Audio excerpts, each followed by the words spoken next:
पाक civil soldier organisation के मरकजी ऑफिस में पाक सिविल सोल्जर ऑर्गेनाइजेशन के सदर Ghulam Ali Asghar Kaliyar Lahore cantt, Asif Ali joint secretary district ज़िला कसूर, उमर फ़रूक भट्टी साहब नायब सदर तहसील Chunian, Salman Khan labour secretary Lahore cantt की मरकजी ऑफिस पाक सिविल सोल्जर ऑर्गेनाइजेशन में आमद।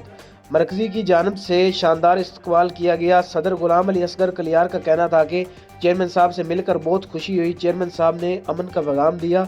इंशाल्लाह हम ये पैगाम घर घर पहुँचाएँगे।